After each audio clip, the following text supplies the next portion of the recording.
How are we doing, everybody? Welcome back to the Sean Atwood channel with myself, Ron Swanson. We are joined tonight by Tess, who is going to give us some insight into the Diddy case from a different angle. A lot of you have been enjoying this content, so we're going to keep it going. And I just want to say thank you for being here. Please like and share and all that good stuff. But before we get into any of the topical stuff, Tess, introduce yourself. Thanks for being here, and tell us a little bit about your knowledge base and where we're going to go tonight. Sure. Hi, you guys. Hi, y'all. My name is Tess Wright. I have an undergraduate degree from Trinity University in neuroscience, and I went to grad school at Nova Southeastern University, where I received my before we get in, master's of sorry, science. that was my fault. Keep going. You're fine. My master's in science and forensic psychology, where I focused on legal competencies and psychopaths. So, okay, wow. And criminal profiling. So I'm excited to be here. Thank you for having me. When you're doing your studies, Tess, and you say you specialize in psychopaths, right? Was that a road that you had to kind of pick to go down, or is it like a set path? And if so, why did you choose psychopaths? That's interesting. So I think in my undergrad studies in neuroscience, I was really biology based more than psychology based. So I was focused more on the mind than more so behaviors. So what leads someone to be a psychopath? Are we born psychopaths? And then in graduate school, I was lucky enough to have a lot of mentors that specialized in criminal profiling, that had studied under John Douglas, Robert Ressler, kind of the OGs of profilers. So I became fascinated with psychopathy, especially when it relates to if we deem them competent to stand trial, what to look for in psychopaths. Do they walk among us? Things like that. Yeah. So, it's always fascinated me. Do you ever have moments when you're watching a case on the TV or reading about a case where you spot things that you feel people have missed in certain individuals and things like that? And if so, can you sort of expand on that and tell us what that's like? Of course. I think that, one of my favorite neuroscientists of all time is named Dr. James Fallon, and he's actually a self-diagnosed psychopath. However, yes, he's like my hero. He's never, committed a crime, been violent, but he is self-diagnosed psychopath and neurologically. So he's done a brain scan of himself and seen that he falls into the category of a psychopath. But it seems that in a lot of professionals and a lot of Hollywood elites and a lot of CEO positions that we see psychopaths. And I say not all the traits are negative regarding moving up in the career ladder. We have risk takers. We have people that are willing to, take risks despite of hurting other people. Sure. People that are hired to put oil pipes through, Ghanaian villages and displace thousands of people.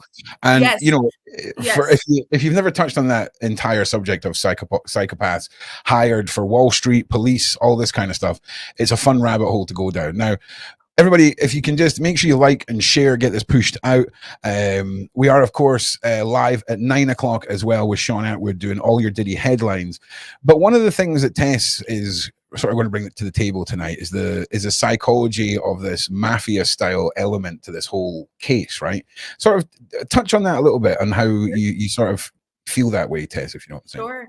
When I first learned about kind of the Diddy indictment, I felt that, I feel like the last time this kind of happened in the media was Jimmy Savile.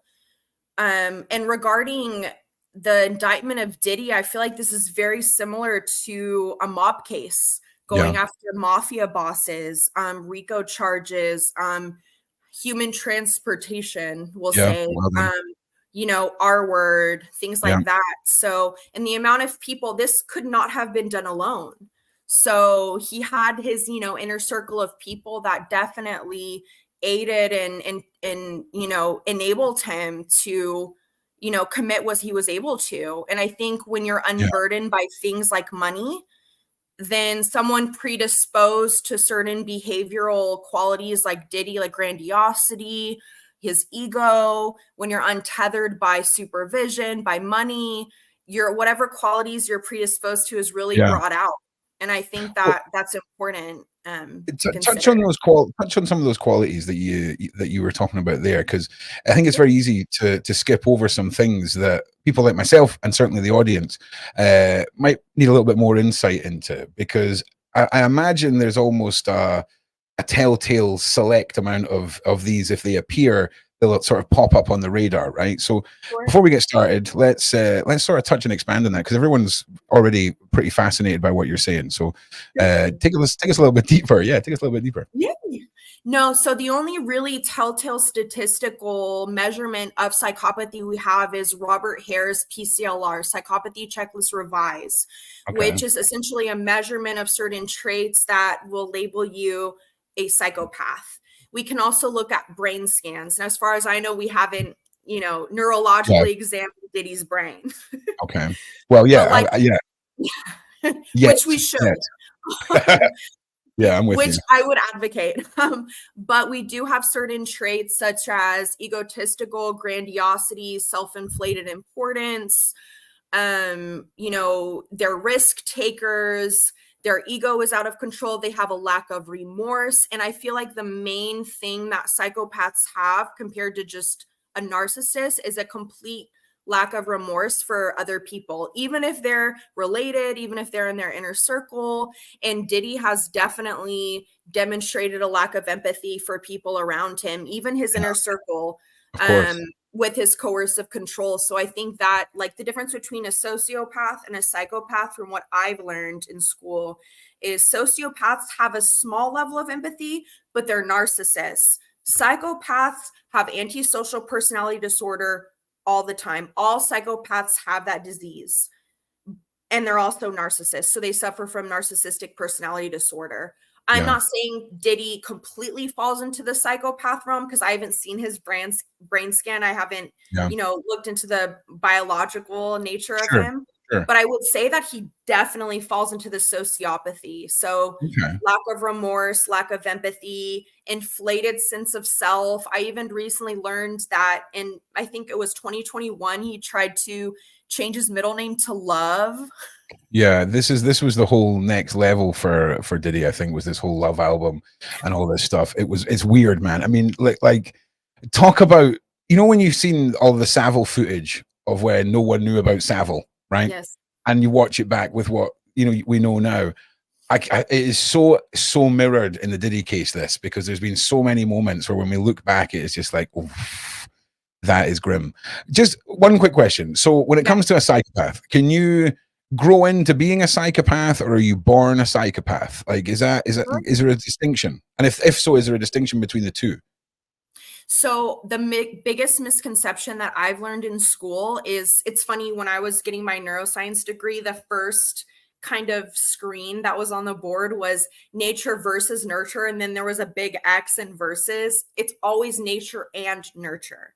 So there's this field called epigenetics, which is essentially that the environment plays an equal, if not greater, role in influencing our DNA to create behaviors. So not only would you have to be predisposed to certain narcissistic traits when you're born, but your environment would have to play upon those traits for you to essentially become a psychopath. I am one of the people, and this may be controversial, I don't believe anyone's ever born a psychopath.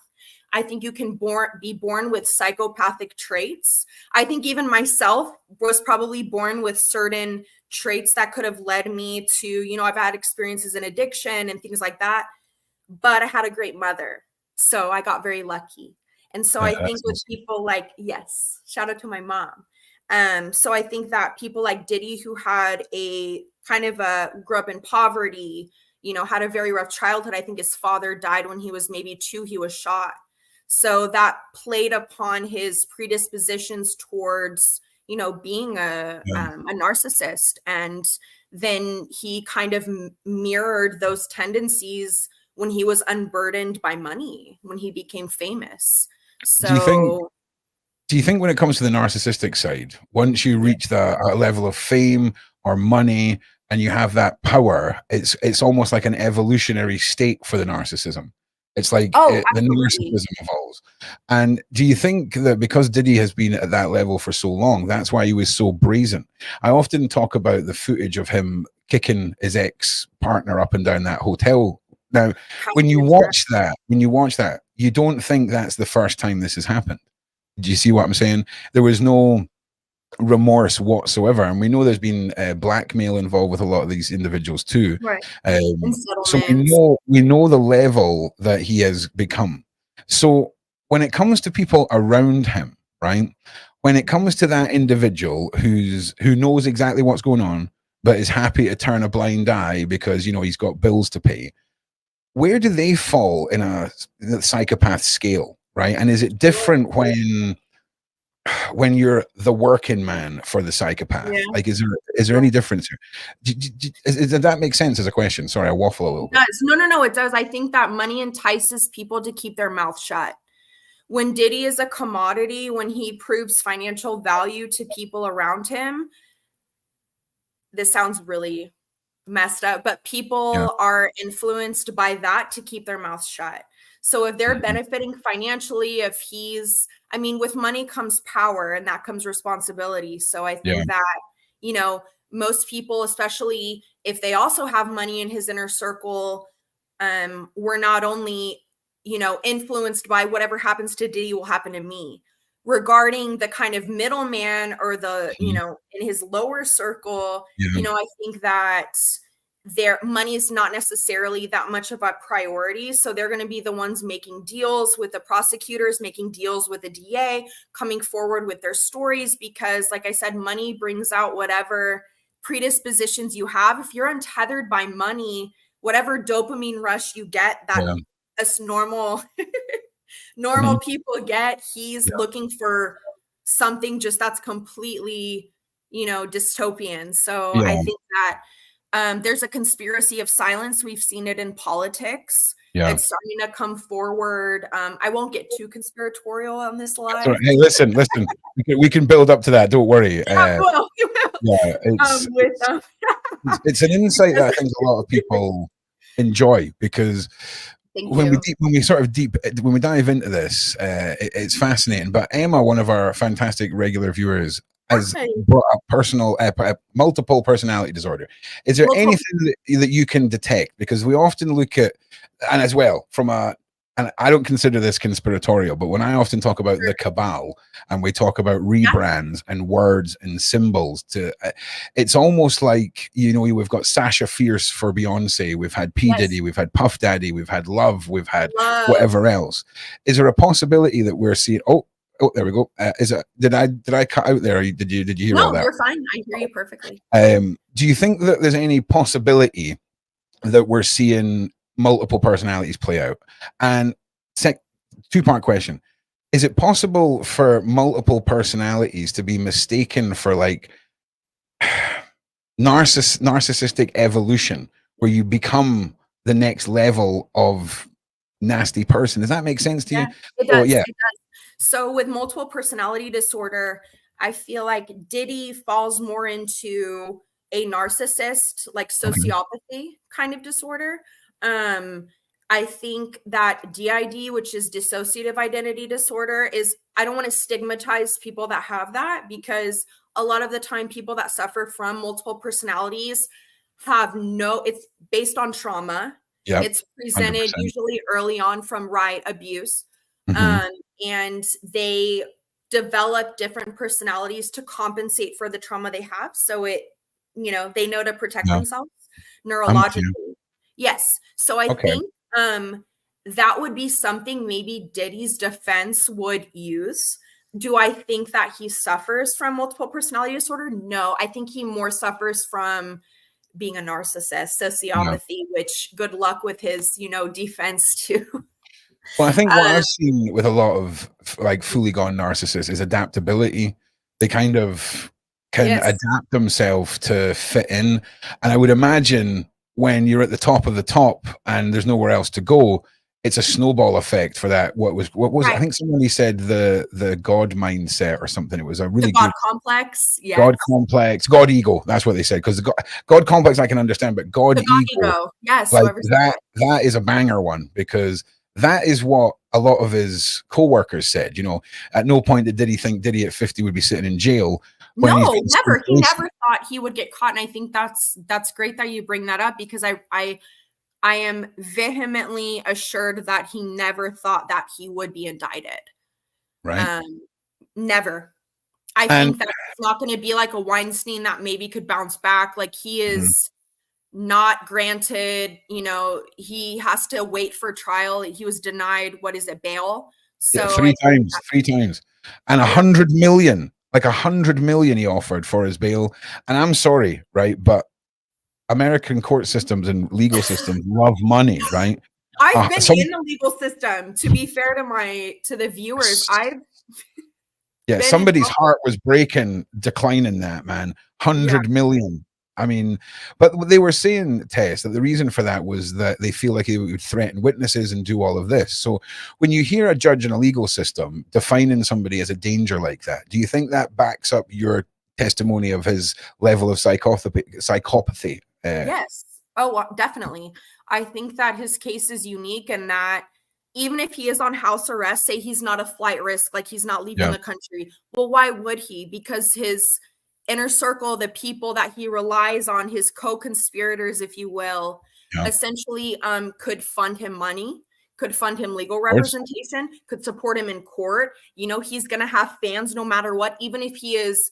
I mean, Ted Bundy had fans, let's be honest, right? He had a lot of fans. He had a lot of fans. I often speak to people during the Daily Show that still can't comprehend that people become fascinated and fall in love with these evil characters. And I often use the Welsh PDF file from, I can't remember the side chat will tell me, but basically a woman brought her baby to him and he done horrible things. And it's this savior complex of, I can be the one to make you different. It's got to be that mixed with the God, this like Adonis-y style God complex where people are just still so affected by fame. Ian Watkins, thank you. Affected by fame. And another night we'll talk about how in modern society kids can be allured in by accounts that have got 20,000 on Instagram, and that's famous for them. But we'll maybe do a night where we dive into that.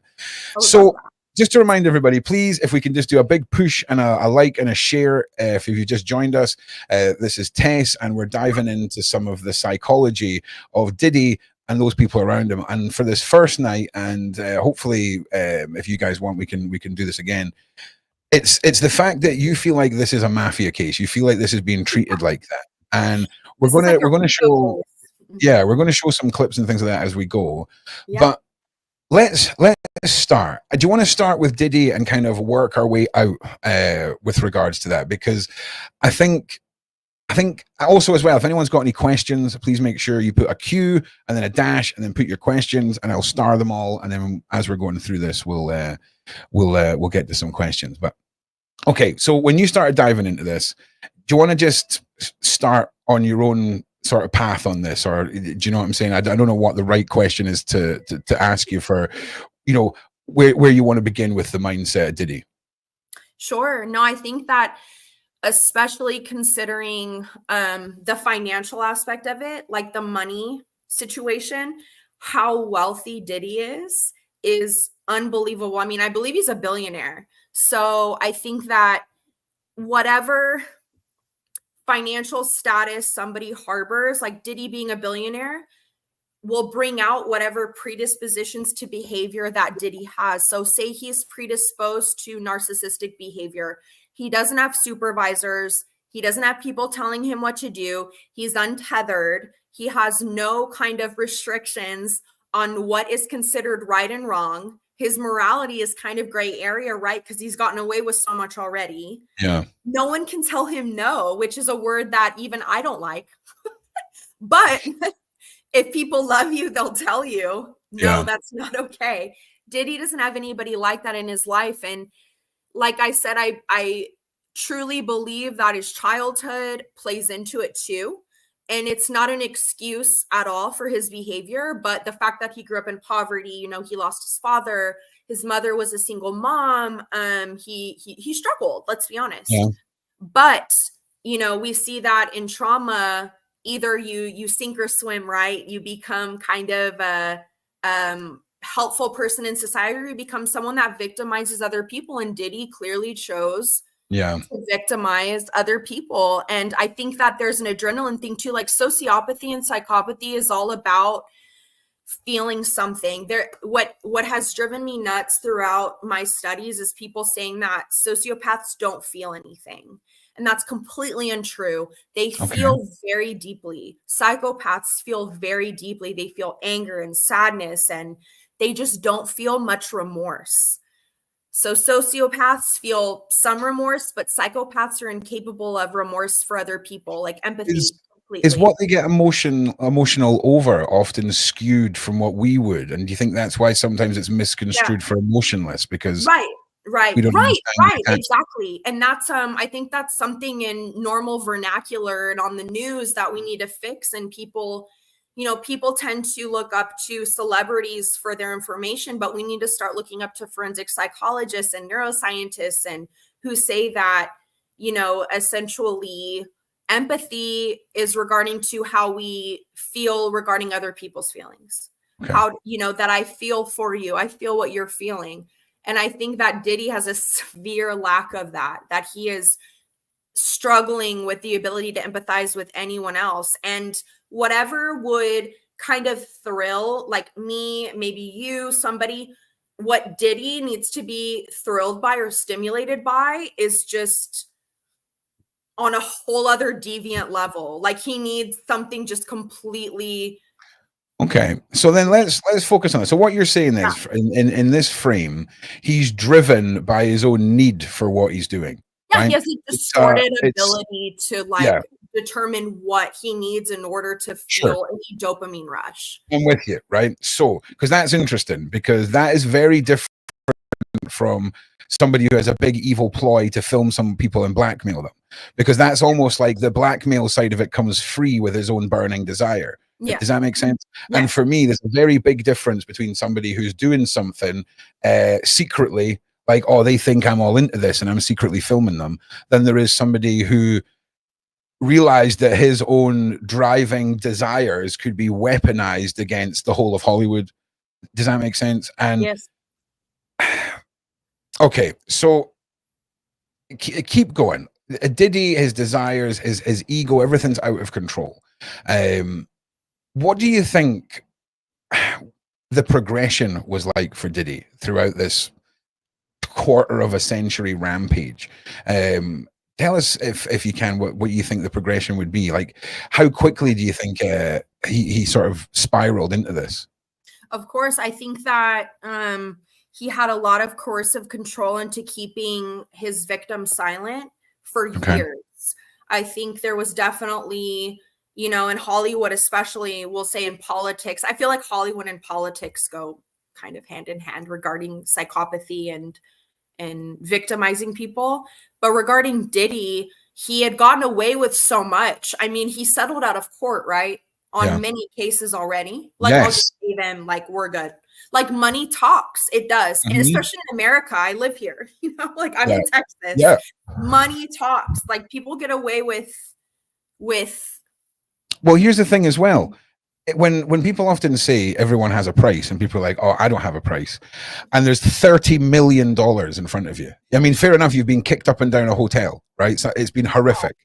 But then someone's like, okay, we could go to court, and Diddy's got enough money to drag this out for years. Look at Robert Durst, Ron. Like, Robert Durst, in Galveston, his attorneys got him off on a murder charge. So, I mean, it's money.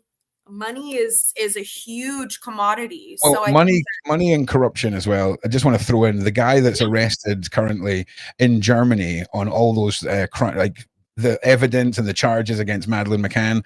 All charges have been dropped.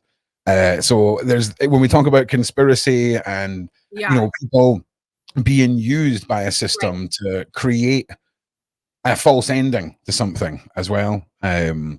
So yeah, I think everyone's sort of getting questions in, and our people. So keep getting your questions in, everybody.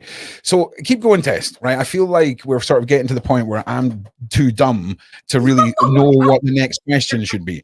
So keep going. I'm kind of getting sucked into this whole narrative, because what's interesting about Diddy too is he was there was this sociologist that had interviewed him and felt like he was kind of coming on to her, and she had said that she felt that he was just completely, like, his narrative was just completely egotistical, that he was completely kind of separate from reality. So what's I find interesting about Diddy specifically is his complete delusional reality of where he's at right now. That he's, not gonna, I think he thought he would be granted bail. He thought he would be at his house right now waiting trial. I don't think he expects to serve a prison term, and for me, that's okay, sociopathy in itself.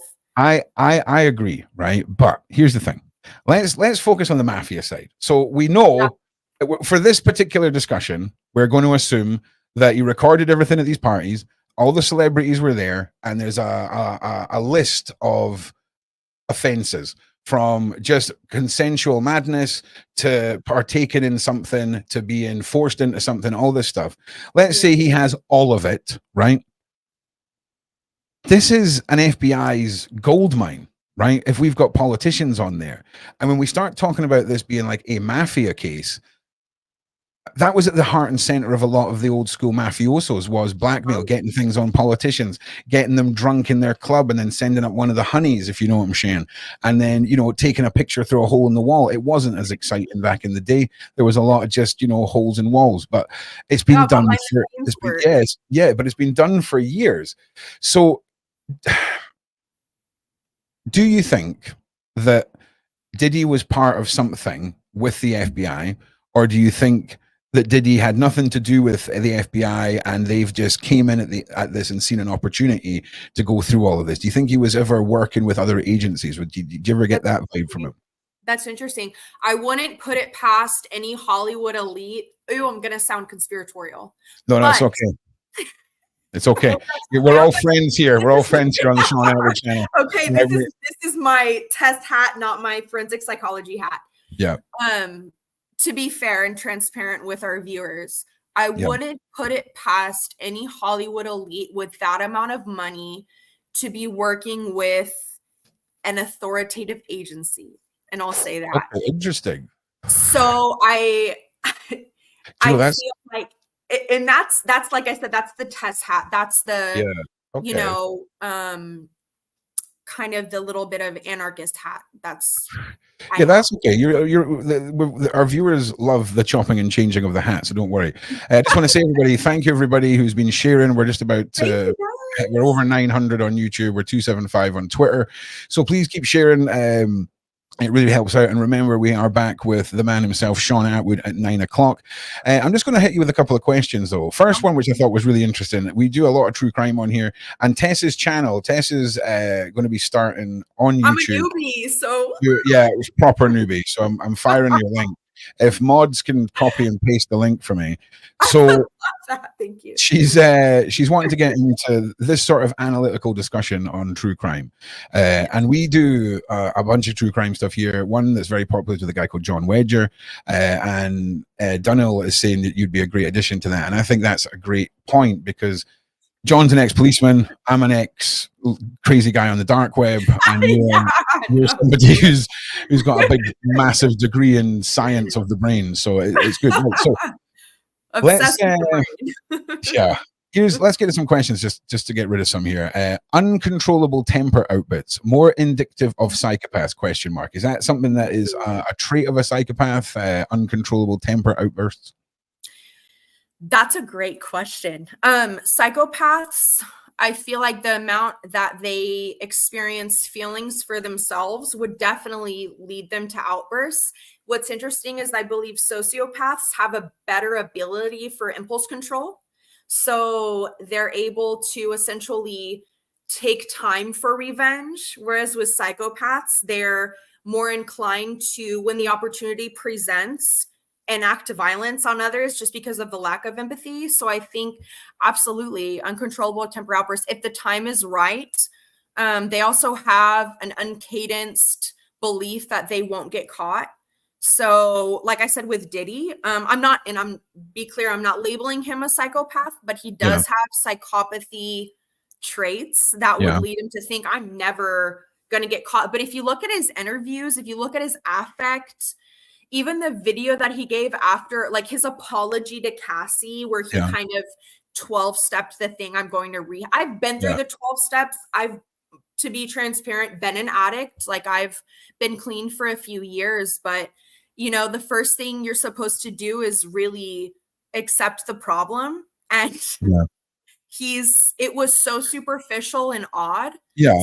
So, you know, so here's one for you. So the uncontrollable temper outburst. So do you think a psychopath will analyze risk and reward based off that outburst? So for example, if Diddy was a broke, you know, and had no money, do you think he would have been so willing to kick his ex up and down the hallway without that barrier of infinite money to pay people off?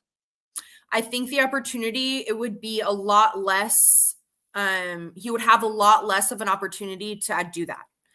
The fact that he had money, the fact that he had coercive control, that he had people working for him, people to cover his back. I think that with money comes responsibility, and with money comes not being tethered by normalities that you and I might experience. So I'm not saying he wouldn't do that, because who knows, he could be someone that did participate in DV, but the fact that he was who he was definitely gave him an entitlement to where I'm able to do this to you, and good luck. No one's going to believe you. It's my word against yours. Even to the extent of, you know, drugging people till they're unconscious and abusing them and all of this, it all ties in with that level of outburst of physical dominance, control, all that kind of stuff. Exactly. I just want to say, doctors, thank you for noticing. I'm trying really hard not to interrupt, and I'm working on it, right? I'm really trying. Okay, so one thing that we often talk about, right, is the possibility of the ritualistic side of this, the possibilities of darkness. Do you think from a psychology level there's a way of identifying what we would consider dark souls? Is there any sort of signs to that, or does it just fall back into the common traits associated with these dark people, narcissism, psychopathy, all that kind of stuff? And then we'll jump back onto Diddy after we touch on that. No, I think that there's a cult-like behavior, if you will. Hollywood elitism especially, I feel like, is a cult in itself. I might get backlash for that, but I believe that. I think that Hollywood elite have the same power as politicians do. They have a lot of pull. They have a lot of influence. They have a lot of responsibility that has been neglected to protect other people. I think that Diddy couldn't have done this alone. That he had people, you know, that he had people in his corner that allowed this to happen, that kept silent, that not only enabled him, but maybe participated in it as well. So whenever someone is this powerful, when other people that are in similar power or lesser power can profit from, they're going to jump on the bandwagon. And look at the amount of people that were at his parties. It's unreal. Yeah, I mean, we can look at that right now. I mean, I'm 34, and I remember when I was younger reading E! Magazine about these white parties and being like, wow, this looks great. And then now realizing in my 30s, like, this is not great. Like, this is small. Here's the exact thing. We were talking on the Daily Show today about the amount of people who are going to have their attendance to the normal side of this. Right? The normal side of this, like, they're going to have their attendance to that level weaponized in the headlines, and we've seen it popping up. And I always say to people, if people are going to post pictures of them being outed at these parties and they're not all in the white outfit, there's a good chance that they're not at one of these multiple ringed events. Right. And I think you're right. I think the way that this has become so widespread in Hollywood, and the allure of these Diddy parties, whether it's from the normal person perspective or the more dark side, it's incredible how many people have just went quiet. Right? Do you think that there's a massive fear of guilty by association for those who are in the normal levels of the rings of the party? Sure. No, I think there's a spectrum of a conspiracy of silence, right? And we've shown through politicians, through, I mean, you know, big pharmaceutical companies, that people keep quiet when it benefits them, when there's profit, when someone, you know, is serving you well, when you can get a deal, that there is incentive to be silent. And I think that, I mean, right now, I actually had a friend tell me, well, why aren't other people being charged? Like, what is your opinion on that? And I said, essentially, they're making deals with the DA. They're either going to be a witness, or they're going to be, you know, say what they've observed, but there's no way he could have done this alone. And whether tell me. Yeah, we're on this channel. We're of the mindset that Diddy is the low-hanging fruit of a massive secret cabal that ends with the bloodlines of the families, and the people that really control all of this we wouldn't even know their names. You know, no. And I think that that's true. And you know, you know, I've always been kind of a truth seeker and kind of participated in the anonymous movement, and I think that you know, it's, when you know a lot of things, it becomes dangerous for you. So there's a lot of incentive to keep quiet. Look at Epstein, you know. So I think with Diddy right now, it's like people are weighing, if they did participate, weighing their options. Should I testify? Well, should I be a witness? Or should I keep my mouth shut? Absolutely. And there has to be that level of reality, especially we've seen genuine cases of Hollywood being blacklisted and all the rest. But when it gets to that dangerous level, you know, if you were one of these people who stumbled through a doorway accidentally, seen some things, and then were pushed out and then the door was slammed. Yeah. You have to ask yourself how much fear there would be, okay? Because that is so unknown to you. Again, you're not a partaker. And how prevalent is fear, right, when it comes to controlling masses like this? I mean, and how prevalent would evidence of violence or that control method have to be for so many people to fear this, Tess? Does that make sense?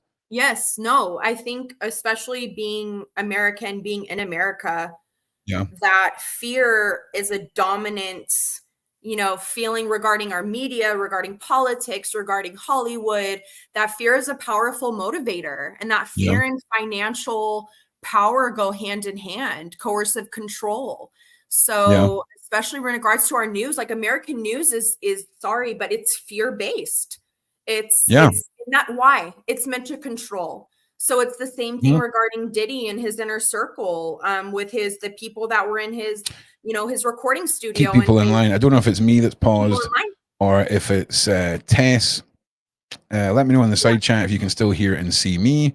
And I imagine Tess is just froze, but let me know, because sometimes it could be. Oh, there we go. Are you back? There we go. Okay. Yeah. No, I was. It might have just been me that froze, everybody. I do apologize, but Tess just went completely. No, black. I you know, it's funny you asked that question, because I wrote a paper when I was getting my neuroscience degree about American news and fear-based media, and how our media is centered on provoking fear in civilians, and how it's one of the best ways in which, you know, the government, in which Hollywood can control people, is through fear. And why do we idolize the Diddys? Why do we idolize the Beyoncés? Why do we idolize people like this and not the, you know, James Fallons or the Robert Rustlers or the criminal profilers? Why do we favor people that are celebrities for being actors or musicians? Why? Why is that? Because it gives us a dopamine rush, because we want to feel something. You know, I always kind of looked up to scientists, but my friends all looked up to the Diddys, you know. Yeah. Do you think that's widely connected to what you're exposed to? Because what you said earlier about, you know, DNA can be affected effectively by the surroundings and the nurture. Do you think that when we boil it down to success breeds success and poverty breeds poverty at its simplest, is really what's at play with a lot of the upper echelons? Do you think that, you know, people coming into a normal life from birth, it's already so heavily skewed against them because of the imbalance? Do you think that is like a prevalent effect in all this? Sure. I mean, I have my own mental health challenge issues. Like I said, I have my own issues with addictions. I was a heroin addict. I've been clean for years, but I had a great mother and I had a supportive family. If I didn't, I don't know if I would be here talking to you right now. I don't know if I would have been violent. I am very fortunate. Shout out to mom.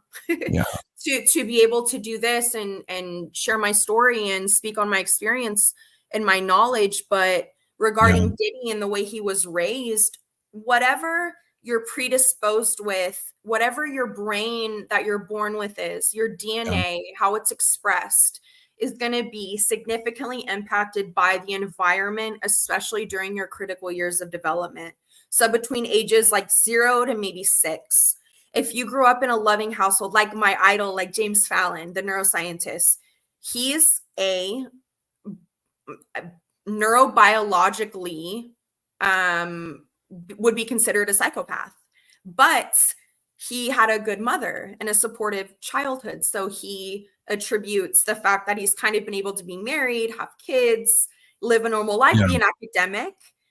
But regarding someone like Diddy that maybe had a rough start, I think that just kind of acted on his predispositions to behavior because, like I said, I hear nature versus nurture all the time. And it drives me nuts because it's nature and nurture. If you are predisposed to being a psychopath, meaning you have qualities that might show that you could develop into one, if you have a safe environment, if you have supportive parents, if you have not even parents, caregivers, friends, family friends, adoptive parents, people in your circle, teachers that recognize these signs, chances are you're going to be okay. And so not all psychopaths are violent, but with Diddy, money, power, fame, childhood, seek of control, lack of impulse control, all contributed to him, feeling like he is, I feel like he thought he was invincible. Well, just hearing you say all that and then seeing this comment, with all of that being prefix knowledge, and then we look at how we are clearly, these people are selected to be put in front of us to idolize on the mainstream. This is certainly a control tactic. This is creating this false idol. It's creating this generation of 14-year-olds who want to, have lipstick on and go out looking all glammed up and all this kind of stuff. And listen, I get it. I get it. People want to grow up, but it seems now that there's 10-year-olds using wrinkle creams and all this kind of stuff. Now, I'm all for the cuteness of you and your daughter at a young age, putting a bit of cream on their nose, all this kind of fun stuff that parents have. But when we're genuinely talking about 9-year-olds doing makeup tutorials and all, and I don't mean in a fun way, not like when my daughters do makeup tutorials and my eyes are at risk because this is how they apply the makeup, right? I mean, proper. Why is a 9-year-old putting on makeup so well that she doesn't look like she's wearing makeup to teach other kids? I love the comment. We don't idolize them. They were pushed on us. That's the point, right? That's the point. Yeah, exactly. That is exactly. You know what? And that opens my mind to a lot of possibilities that maybe I didn't consider, that it's so prevalent. Look at TikTok, Instagram. I mean, I'm a millennial, so I kind of, I was a late bloomer. I didn't wear makeup till high school. I still played with dolls in middle school. So that's for me, that's called being a normal person. All right. A normal person. No. So for me, I didn't discover that till later on. And I feel special regarding that, but I think that was a beautiful point, that they are pushed on us. They are in our media. Our news is quintessentially, our expert. What is an expert? What is source checking? Who are your sources? And that's the main thing too, is I have friends, well, Diddy did this. Well, what are your sources? Where did you find that source? What is the article you read? What has the author written other than this? What are their political views? Where did they go to school? And I'm not saying school makes you smart. I don't think that. I had my master's because I think that school kept me in line, or I would have gone off the Sure. Oh, absolutely. I needed structure in my life, and it gave me structure. Whereas if I was on my own, I'm not smart enough where I could have maneuvered it. Yeah. But reading makes you smart. Reading everything makes you smart. Reading scholarly articles makes you smart. Reading both sides of an argument makes you smart. Yeah, so I agree. It's true. It's and attention too. So our news is meant to capture our attention. So in whatever way that it can, it will prey on us, and it preys on our insecurity. And what's interesting about Diddy is Diddy's like the opposite of, like, I have sometimes crippling self-doubt, or whoever has crippling self-doubt, Diddy's like the opposite. Like he's the God complex, 100%. He is a swan in every subject that he will talk about. Well, look, I've got an interesting one for you, because I think a lot of people have seen this clip of Diddy and his mum, right? I don't know if you have. Now, we're going to watch this through, right? Okay. It's a couple of minutes long, and I think you're a great person to analyze this with us, because there's a lot to unpack. So let's watch. Okay.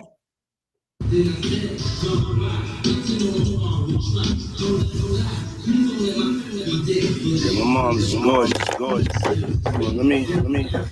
So first one, my mom's gorgeous. All right, I'm just in case you missed it. All right. Shout out to my mom. Call Mom Dukes. Hi. She's getting a drip with me. She's hydrating. What's up, Mom? Everything's good, baby. With you. Yeah.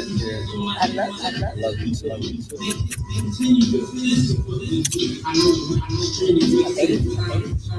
Mom, freshly dipped though. Next of all, I want to point out the fact that I feel like he deliberately shows the fact that she's got the white nails. Sorry, my internet's going crazy, everybody. Yeah, hang on.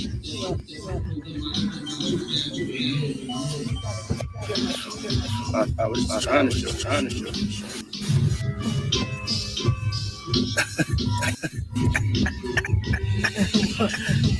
Yeah, sorry about that. Yeah, my mom is single. Hang on a second. Is it jumping all over the place? Or is it just my internet, everybody? I do apologize. No, it's okay. It's a little choppy, but it's a little choppy, right? So just bear with me. Let me just shut down Discord and a couple other things. Apologies, everybody. So this is him and his mom. This is him and his mum, right? Okay. After a freak-off party where they are sitting getting a hydration drip. It's all over the place. Okay, hang on a second.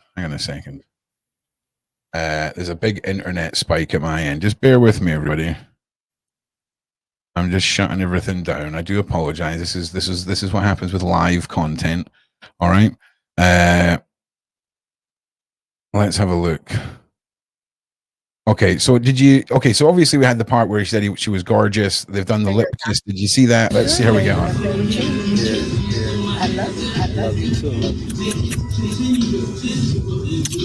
Then he's going to pan down. You're going to see her white fingernails, which is obviously representative of the white parties. White party.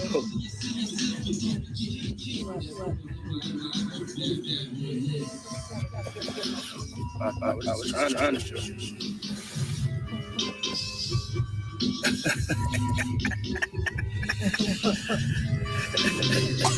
Yeah, my mom's single.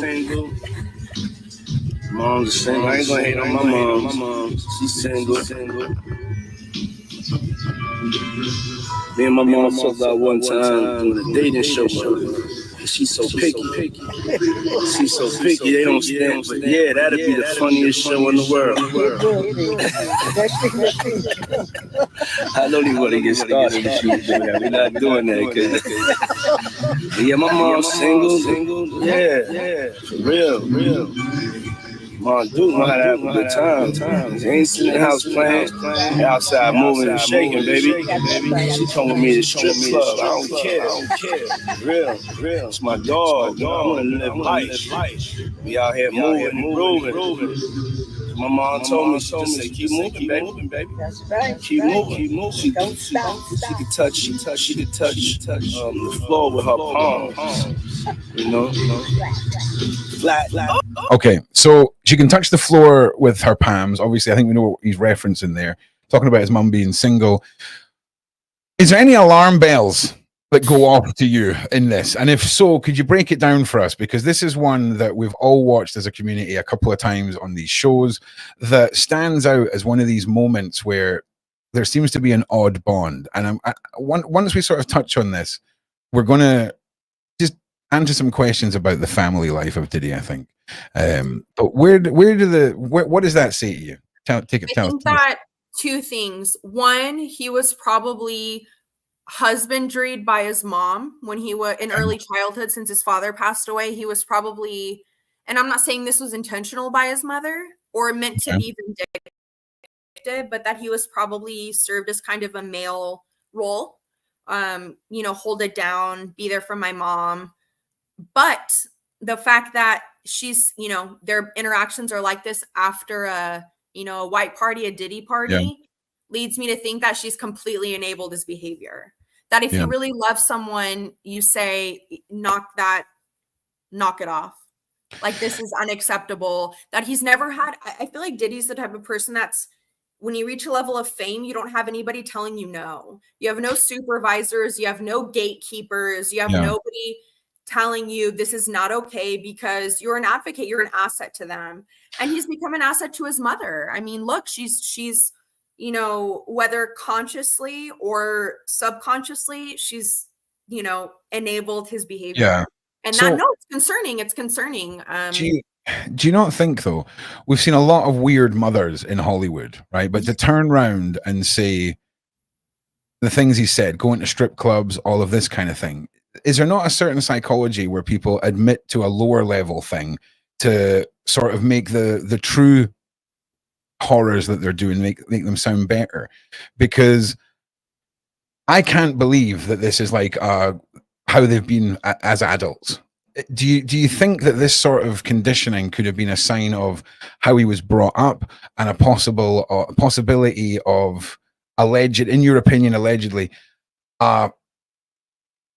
abusive or over sexualized childhood almost? No, I think hurt people.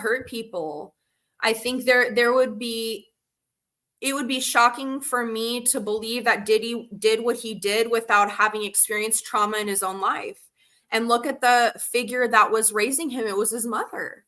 So, I mean, I think that she played a major role into him developing who he is. Okay. The maternal role plays a significant part of how you're raised. Like I said, even with my mom, if, you know, I got lucky in that she kind of guided me towards, I mean, I made bad decisions on my own, but she guided me towards what I knew was right and wrong. I think that with Diddy's mom, she was in a fight or flight situation. She was in a situation of poverty. She was struggling, and that it was like, you got to make it no matter what. You got to do what you have to do to survive. Yeah. And, you know, once he reached that level of prosperity, she's neglected. I mean, she's defending him, right? Like, she doesn't have, you know, I mean, she has came and said that, you know, don't think he's a monster. Okay, right. So with that in mind, people are often asking us, how do these Hollywood mothers give over their kids? So do you think it's possible that there's groups of mothers who are there to persuade the other mothers to hand their kids over for a Diddy flavor weekend and all this kind of stuff? Because it doesn't take away why would someone do that and hand their kid over, but it would sort of give some of the viewers, I think, in the side chat an insight into the possibility of mothers like Diddy's and other mothers who've given over their children wanting to, I don't know. It's like when you seen Usher handing over Bieber's mom, where was she? Yeah, replacing himself, if that makes sense. Yeah. So do you think that there's the possibility of individuals like Diddy's mom and other mothers that are there to sort of push the mums into making a decision? Yes, definitely. I would not be surprised if there was, you know, a significant level of influence with the mothers, like even Justin Bieber's mom, Usher's mom. Where were they? They're accountable for their kids as minors. They're accountable for that. Well, here's the thing. There's this whole, what's the word, side chat? It's like not a power of attorney, guardianship, right? Guardianship, so do you think that then that guardianship contract that is used with these kids is what is almost used as a it's okay. You know, I'm handing over guardianship, and you know, it's meant to be seen as this relief for the mother because they're not there, but someone's legally responsible for them now. Of course, like I trust you with my child. I'm giving you the benefit of the doubt. I need the fame equally as much as my kid does, or profiting. Look at Nickelodeon. Look at what has come up with. Look, that's a whole other live stream. I know. Not gonna lie, right? Like I would love to dive into Schneider one night. Yes. One in the side chat if you want a Schneider deep dive night. I want that because I loved Amanda Bynes, but you know, I think that's a similar. I mean, that's Hollywood too, right? So that's a similar. You know, the conspiracy of silence is that these guardians played an enormous role into pushing them towards these predators and you know, not protecting their kids. So do you think the guardianship then gives the young adult in the situation this instant connection and safety that they would have with a parent? Do you think that that's a false sense that they're lured into with that? Sure. I feel like if my parent like allowed somebody authority over me, that I would trust them, right? Like I trusted a teacher. I trust my psychiatrist, right? I trust, you know, anybody that has authority over my profession, my mental health, my well-being, you know, especially being at a young age, like now being 34, I can determine who's maybe a good influence in my life. But at that age, no, I seek the guidance of my mom, of my parents, of who I need to be around. And that's not the responsibility of the child. There is no, you know, the child should never be punished for those choices because it's the parents, it's their guardians that make those choices for them. I get you. They're innocent. I agree. This was just sent to me by Shane. Sean Diddy Combs agreed to pay $6 million in hush money to a male escort who insisted he was the disgraced rap mogul's sex slave. This fits in exactly with what you were saying about the power and the hush money and all the rest of it. And if you've got $6 million to throw around, I mean, when you say you think that he's a billionaire, I think you're probably not wrong, but one thing that I kind of mentioned, and you can put your Tess hat on just for a second, right? Is the possibility of these people who are being filmed, right? That Diddy is there to facilitate the wants of the upper echelon, if you will, you know, because, you know, drugging regular folk and abusing them just doesn't cut it anymore. It has to be celebrities that they see. And do you think that is a possibility? Do you think that there's some sort of level to the hierarchy where Diddy was reaping the rewards of these recordings? I think there's always you know, an upper echelon. I don't think it stops with Diddy. I think there are names we don't even know about that go above Diddy that influenced him. And so I think that he, not only for his own personal, like I said, with money, you know, whatever personality you have, you're predisposed to is brought out. You're not tethered by finances. You're not tethered by control. You're not tethered by dignity. He's seeking some sort of identity in these distorted behaviors that come from his distorted mindset to get any kind of dopamine rush. He had to do these, or he felt that he had to do these freak offs. He had to tape them. He needed evidence of it so he could rewatch it, because if you think about sociopaths, they want to remember it, right? They go back to the crime scene. They want to watch it. They like souvenirs. They like that kind of stuff. But I am completely convinced that Diddy is not the, you know, he's not at the top. He's the low-hanging fruit, man. No, in a society point of view, he's a big star celebrity millionaire, right? But from that point of view, he's not. Here's an interesting one. So I'm going to try and answer this for you, right, Helena? So what about the doctors and vets, pharmaceutical companies that are giving people all of these drugs? And I'm assuming you're talking about the GHB and all these bottles. Well, hey, Helena, Diddy comes into your office, says, hey, come to a party with me. You know, I think your services are great. Come and meet people. I'll plug you in. Before you know it, you're cheating on your wife out your nut. And Diddy walks in the next day with a tape and goes, so you're going to supply me. All right. And you're going to make sure it happens. I think that is a realistic way of looking at it right now. We know that pharma companies also fall into, you know, psychopathy and sociopathy. And I mean, I used to work for a pharmaceutical company myself. And I couldn't do it anymore. And so there are levels of power. Look at Martin Scorsese. I mean, or what was his name? What was his name? Gosh, Scrivelli, I forget, but he essentially was the pharmaceutical guy that went to prison for upping the cost of a certain medicine for AIDS patients. So I think that, you know, with any kind of powerful position comes responsibility. Pharmaceutical companies, doctors, they all fall into that too. And, you know, a lot of Hollywood elites are friends with plastic surgeons, with physicians. They have their own doctors. Look at Michael Jackson, how close he was with his doctor. Yeah. How important, because this is an interesting one, right? So this is maybe a bit off topic, but on a one-on-one basis, what are these celebs like if you took them for a drink in the pub one-on-one? Now, what I would like to sort of reshape that to is how important is redefining yourself with a new name for psychologically becoming a different version of yourself for the public? So Beyonce or Jay-Z or these sort of brand names. Do you think that there's a psychology to the comfort of not being yourself? Ooh. So do you think there's like a one-on-one? I think that they're obsessed with their names.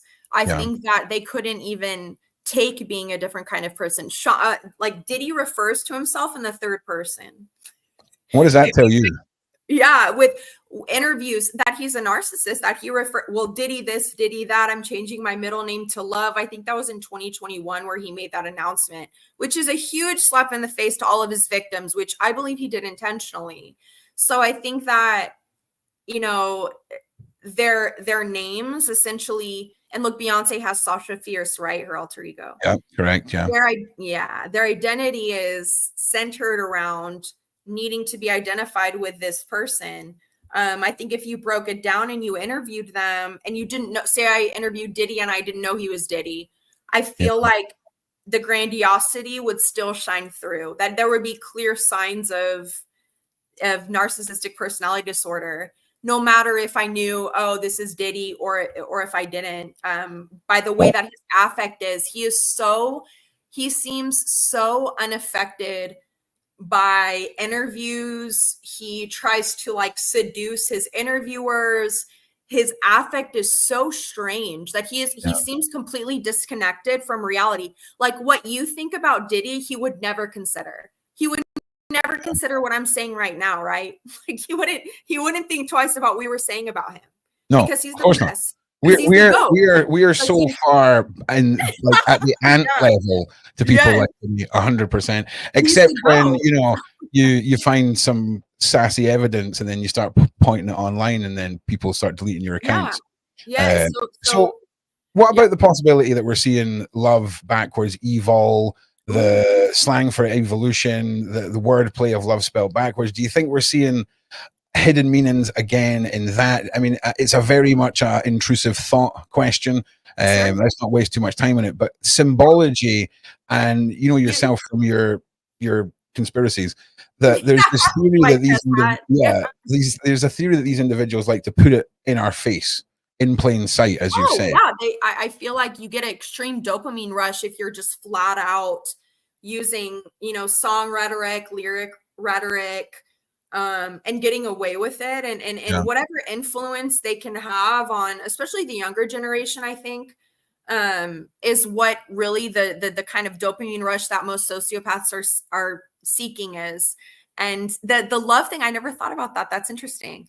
I think the love thing, I read an interview where this sociologist, her name escapes me, but she interviewed him, and he said he was officially changing his middle name to Sean Love Combs because he loves women and he respects them, and how she felt it was incredibly superficial and like a CYA thing, like cover your I mean, it seems, when we look back now, the biggest slap in the face to every one of his victims.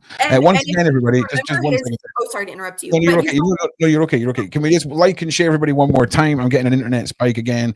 Tess, carry on with what you were saying. I do apologize. No, he was a huge. Well, he had responded even to the Me Too movement as this movement has given me fuel to speak out and advocate women, and Whatever gave him a platform, he ran with it. So that's when that whole love thing came out. And I laughed reading it because I felt the sociologist's pain of having to go interview him and have him, you know, introduce his new name. And she's like, okay.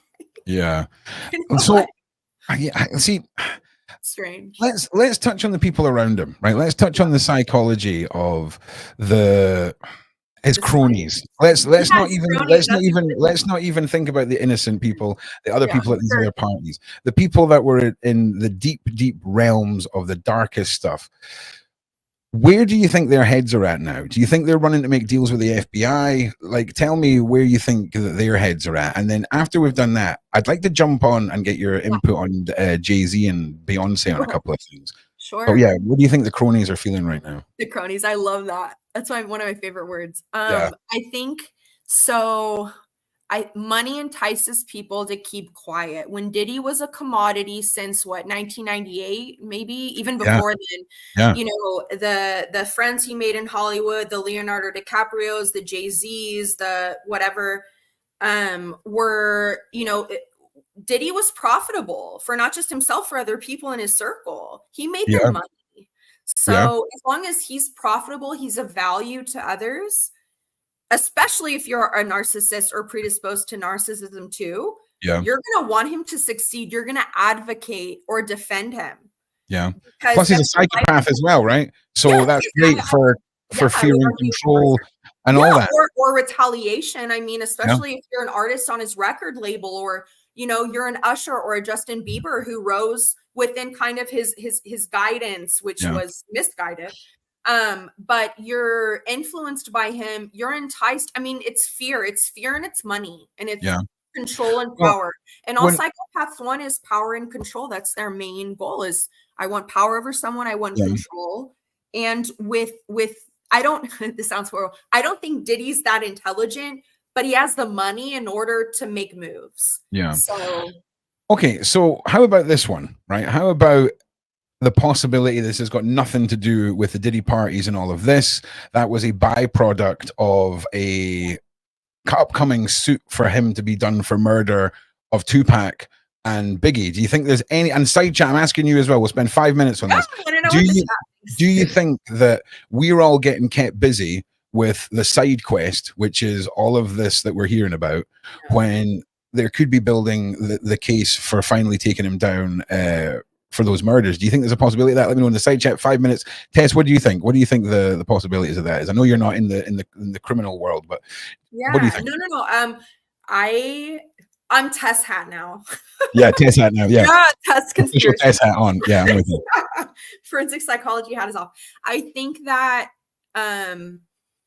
especially with American news, is becoming a mastermind behind diverting attention. So a story that entices fear, entices, you know, like, and worry. Like, we have stories that are incentivized to divert attention from an issue that's currently going on that upper elites don't want the general public to know. Well, listen, when we look at the case of Tupac, he was shot outside on the Vegas Strip when everyone was coming out of a Mike Tyson fight, and there was no witness statements. None of this was taken. There was never any investigation. No. Is that testament to the power of Diddy at that time? Yes. Are we seeing 100%? I personally think he had responsibility regarding influence over, but you know, I don't want to. What about the fact that when we're talking about his cronies, Agent Orange is saying his cronies are also his victims. So let's for a second imagine the subcategory of crony, right? Yeah. Who, you know, was tempted by money. Maybe he's a security guard, right? Maybe he's on standard security guard wages. He's got kids coming. He's got kids coming, whatever. And he is at the stage where there's a check waved in front of him. Sure. How many individuals do you think we're going to see come out like that in this case? Thousands, hundreds, if not thousands, maybe. I don't know. Regarding his inner circle, I think that right now, and I love that comment, his cronies are his victims, because if you think about it, his inner circle, especially people that are employed by him, that Some of them, I will say, yeah, 100%. Some of them, yeah. Yes. Keep going. Have kids, so they have children. You know, they have livelihoods. They have responsibilities. They're afraid because you know it's at one point it was Diddy's word against their word. Well, you go against me, you say what I'm doing, you're ruined. Good luck getting any security job. Good luck working in Hollywood. Good luck with your reputation. I'll ruin you. And he has, and he can. And so that's why I think too the judge denied bail for Diddy, was because they knew that if he went back, even on house arrest, he would have some influence to hush people. So I think, you know, I don't blame people that were employed by him for being afraid to come forward, but I do think that now that he's locked up, that there's incentive, since victims are coming forward, and it's very brave, that they're going to also come forward too, because they're not afraid anymore that, I mean, I wouldn't put it past them to be afraid that they would get killed. I mean, this is serious. That's the thing. So now that Diddy's away, right now that he's away, you're going to have the people that were filmed, right? And you're going to have people that were involved that weren't filmed. Right. Do you think the cleaning ladies, the security staff, the Uber drivers, all these people that have been paid off, that are the proper, like, oh, we've paid them off now, we never have to think of them again, are going to have paper trails for the FBI to crack? And if you, I mean, for me, I know Diddy ain't cleaning his apartment. That's all I'm saying. No. So I know that there is a little lady out there who has seen a madness, right? Yeah. Do you think that witness testimonies to, like, oh, you know, I seen the aftermath of this, are going to be a prevalent thing? Yes. I think there's just too much evidence against him. There's just too much. I think that maybe, you know, Weinstein's tried to bounce back certain people, but Diddy's on a level of where there is such an enormity of evidence against him that it's alleged evidence currently, right? But it's the lore. It's the lore until proven guilty. But it's the lore, Tess. It's the amount of people who you find. Like, for example, we discovered the other day that the Pussycat Dolls, right? There was a member of the Pussycat Dolls that was right at the stage where they got a $13 million record deal and were about to achieve their dreams. And she felt like the Pussycat Dolls were only put together to be a prostitution ring and be passed around, and she couldn't live with it anymore. And she spoke out about Diddy for 7 years and no one was listening. And when you look at bands like Pussycat Dolls, obviously they're a bunch of pretty nice looking women. I'm sure there was like 14 of them and 2 of them had a singing voice. Do you know what I mean? So you have to wonder, when you have a big band like that, because they were a larger than normal girl band, you have to wonder how many fodder members of bands like that are brought in. Shirt Swinger was clearly the leader of the pack. And she said, she didn't deny it, but she said, it's horrible to refer to us as that. And it was almost like, you know how you've got a prostitute and you think of that in your head, and then high class escort and you think of that in your head. It was almost the response of a high class escort being referred to as a prostitute and taking offense to that word rather than anything else. When we look at people and what we've been talking about with Bieber, we often don't think about the adult girl bands and all this kind of stuff. How prevalent do you think that is, where girls are put together and their whole career is based on being the meat at these parties? Oh, I think, I mean, look at, I think it was, who was it? Don Richards had come forward. That was in like the Making the Band, where he formulated this girl band, right? And came forward in a lawsuit, and, you know, good on her. Like, that's incredible. We need people like that to come forward. But you know, and I watched that when I was little, like the Making the Band. And I remember being like, why is Diddy so controlling of these young women? Like, even being a young woman, thinking that it was strange. Like, you know, like, you know what? Talk to me like that. Like, I'm a Southern, like, good luck, you know. But putting together these bands and then performing in front of him, and he's sitting in this chair and he's critiquing them. And, you know, I think that a lot of that served his own egotistical desires, his distorted, you know. Well, let's be honest. When we look at these things and we look at Diddy, that was put together to facilitate the mass assembly of young women. Yes. And you can assume that there were some for talent, great, monetize them. But see all the ones that didn't quite make it, but you might get a chance and meet some people at a party if you come here. Right. Could that Like, really oh, be? make it. Oh, I might give you a chance if you just. Well, not even that. Just like, hey, we're having a casting call out at a mansion. Come join us, and then they're all there, and then the next one, you know, the next wave of them are whittled down. Because I'm not being funny. If you wanted access to normal people, not traumatized, trafficked individuals, and all this kind of stuff, that is how you would do it. And what better way than having an untapped source to gather these people together? It's a pretty dark rooted plan, if I'm being honest. It really, really is. Well, listen, everybody, we're in the last sort of 15 minutes.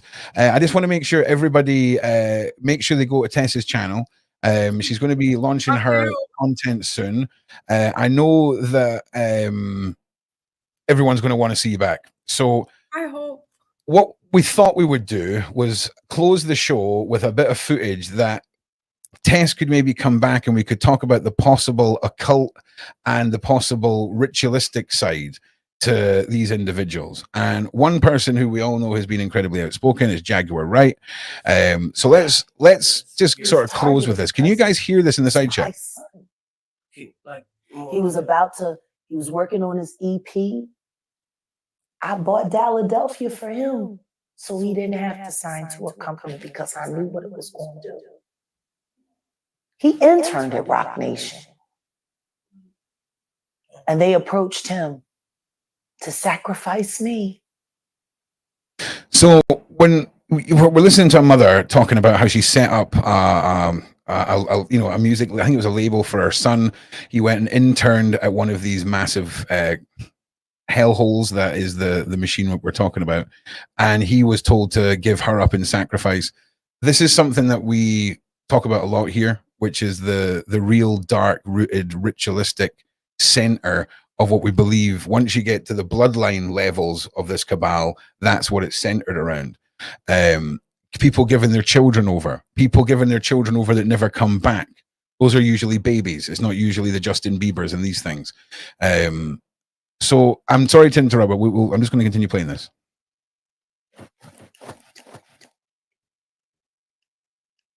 He got caught up in a case. He went into the system, and when he got out, got to the halfway house, I moved us here. I saw his death when he was 19. I moved us here to stop it, to prevent it, to avoid it.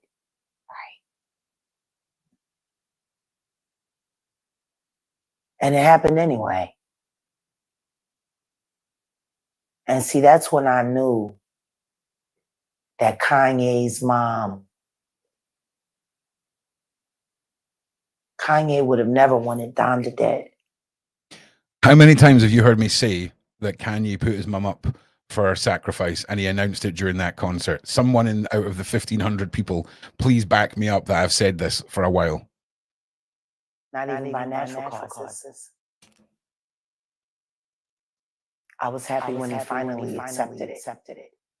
Because they sacrifice your loved ones, whether you agree or not. Yep. See, sometimes you agree and they put you in position, you know, but sometimes you disagree and they take them anyway to show you what the harm is. You know, it's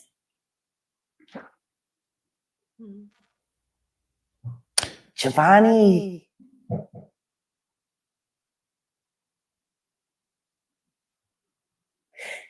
His death is why I do what I do.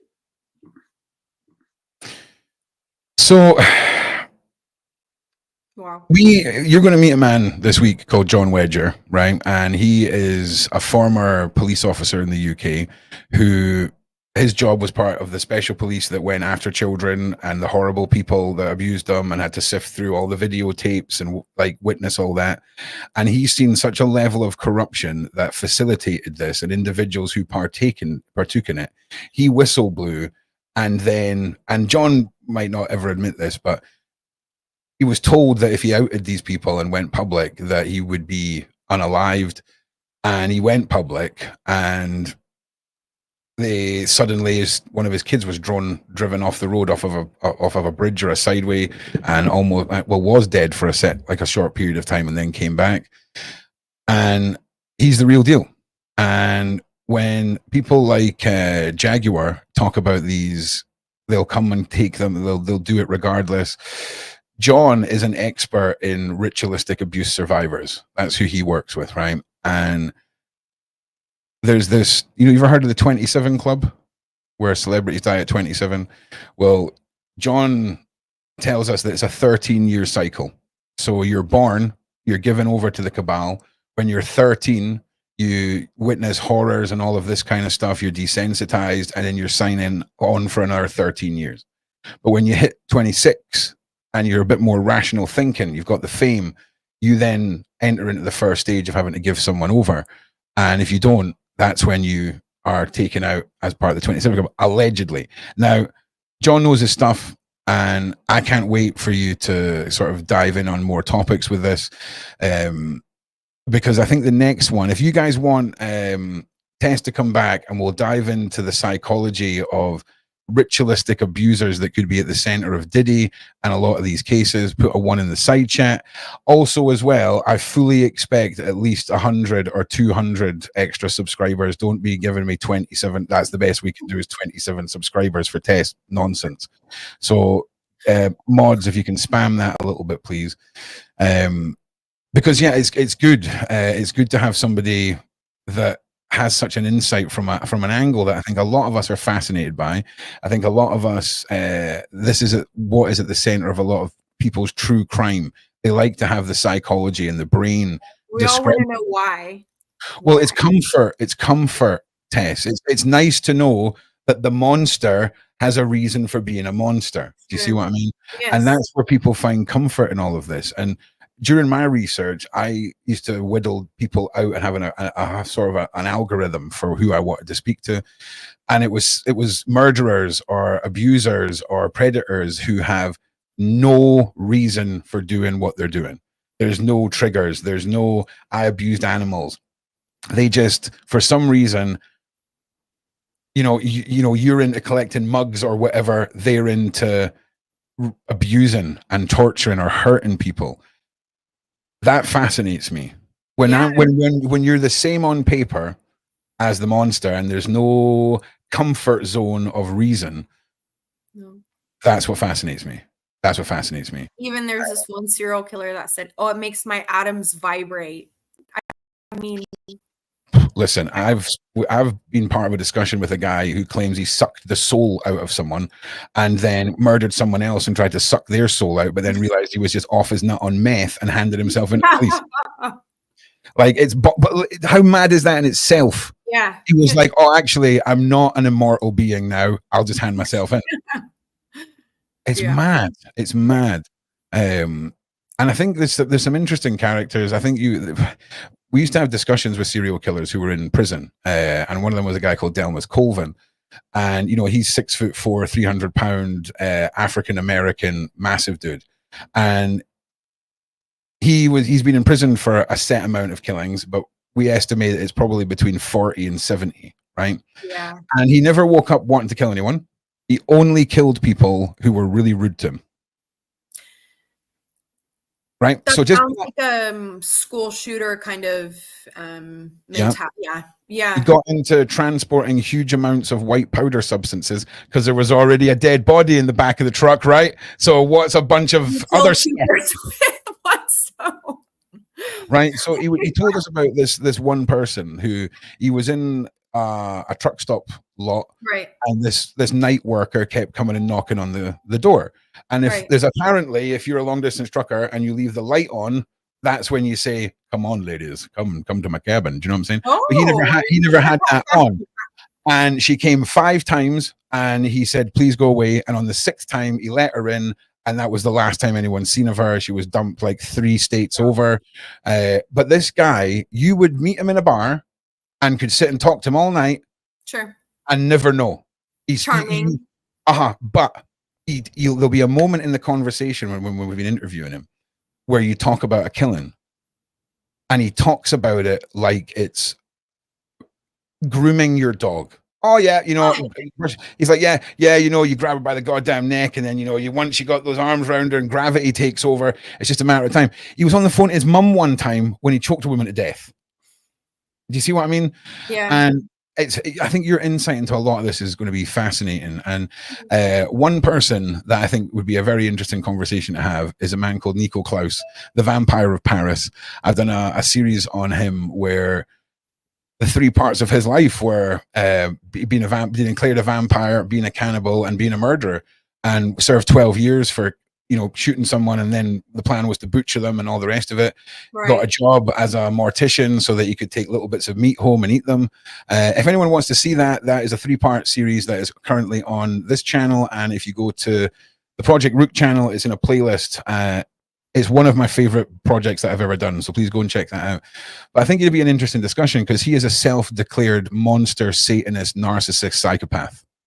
And he's capitalized off of it, right? Like that's part of his he is the definition of a lone wolf, right? Yeah, and I'm telling you now, he is one of the most fascinating men I've ever had a conversation with. I followed him on Instagram just to see a glimpse of like what he, you know, total normal dude. He hangs out with his missus. He does artwork. He writes book. His best-selling book, The Cannibal's Cookbook, which is all the recipes what he used when he cooked people, right? Like, but you've got to understand, he embodies everything that society is afraid of, repels. Yeah, he's the pariah of. Yeah, I absolutely respected the game, son. I mean, he's just. I mean, I don't know him from the psycho murderous days. I know him now. I think he's awesome.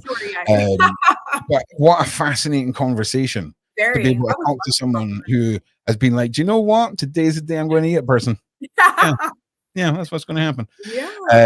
Well, listen, we've got 2 minutes left, so I just want to say a big thank you to Tess. Thank you, guys. And your insight's been great. I think everyone's absolutely loved it. I think you're going to be a new channel favorite. So please, everybody, make sure you subscribe to Tess over on her channel. She's going to be starting her content very, very soon. We will be live in 2 minutes with the wonderful Mr. Atwood. You will all be shunted over through the power of the magic of the internet. And now I have to monologue talk for the next 60 seconds. But as we're closing, is there anything you want to say to the side chat, Tess, or for your first night with us? Oh, I want to say I'm so grateful. Thank you, guys. I'm a newbie to this stuff. I've always wanted to use the stuff that I've learned, you know, and talk to, you know, to the public. Yeah. The best advice I think one of my mentors told me is, do you want to talk to, when you're writing a paper, do you want to write to scholars, or do you want to write to people that are genuinely interested and want to understand? Yeah. And that's the general public. So, well, look, we've got a mixed bunch of individuals here. There's a lot. I love that. That's the best. Lot from you. So look, guys, I think we're basically at the end of the night now. So thank you everyone for being here. Thank you for being so supportive, embracing all these live streams. The ones who are here every day, I can't thank you enough. So from me, Ron Swanson, as always, guys, be safe out there. Like and subscribe and share and like.